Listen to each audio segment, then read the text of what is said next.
Okay, so I feel it's important to discuss in the first video the costs involved with renting an apartment. Many tenants do not fully understand all of the fees that are involved or potential fees that can be involved. So, in the Hudson County area, you have two main types of properties that you can rent. You have your exclusive rental buildings, and I'm speaking about large scale properties here. So like high rises, mid rises, large buildings. I'll talk about smaller scale in a second. But on a large scale perspective, you have two main types of properties you can rent. The first one are exclusive rental buildings. So an exclusive rental building example would be the shipyard in Hoboken. It's about 9 buildings. It's owned by a single corporation. They have an on-site leasing office. They handle the rentals for that. At the shipyard in Hoboken, if you were to rent there, you would not pay a fee, for example. However, if you were to rent in a condominium building where each unit is owned by a different person, an example of that would be like Maxwell Place in Hoboken or the Hudson T building in Hoboken. Traditionally, there are broker fees involved with those. And the broker fee is traditionally equal to 1 month's rent. It can range now up to 10% of the gross annual rent. I've seen a change in the market in the past year or so, and I'm recording this in 2023. But those are fees that are set up between the landlord and the landlord's agent. So that fee schedule is set up between them, and the tradition is that the tenant is paying a fee equal to 1 month's rent or 10% of the gross annual rent. Majority of the time, it's going to be 1 month's rent. That is not on every condominium. Sometimes I see properties where the landlord agrees to split the fee 50-50 between the tenant and the landlord. And in some rental markets, I see where the landlord is paying the entire fee. Right now, as I'm recording this in 2023, we've been in a very active rental market where there's been high demand and low supply of available rentals. So I'm not seeing too much negotiating as far as the fee goes, where landlords are contributing. I have been in rental markets like in 2020, 2017, 2012, where the rental market favored tenants and many broker fees were being paid by landlords. So the broker fee is something to consider when you're renting.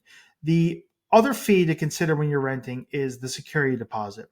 And it's not really a fee. You will get the money back after you move out, bearing that there's no damage. But the maximum security deposit that can be collected by a landlord in New Jersey is 1.5 months rent, equal to 1.5 months rent. So when you're budgeting for renting, you want to look at the broker fee into your budget, potential broker fee. You want to look at the security deposit. Also, you will have to provide first month's rent due at lease signing. So that fee would also be collected. In a condominium building, like I spoke about before, like the Hudson T building in Hoboken, or for example, 77 Hudson in Jersey City, those condominium associations many times charge a move-in and move-out fee. And in some cases, even charge a move-in deposit. And I'll explain that in a second. So the move-in, move-out fee is a one-time or two-time fee, moving in or moving out, that's paid by the tenant. That is a tenant. It's basically their processing fee when somebody rents in the building. It's non-refundable many times. Those fees vary depending on the condo association. I have seen them range between like $300 to $600 non-refundable.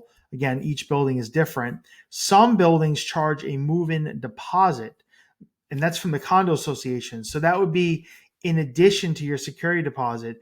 The move-in deposit is basically there to make sure that there's no damage to the common areas of the building when you're moving in. That is returned to you traditionally after the move is completed.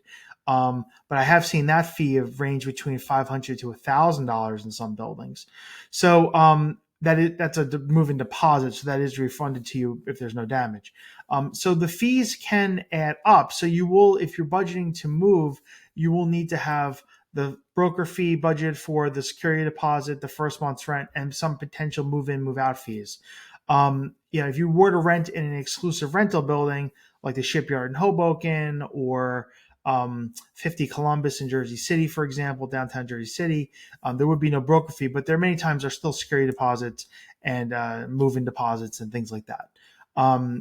Also, when you apply for an apartment, you're going to many times there's an application fee.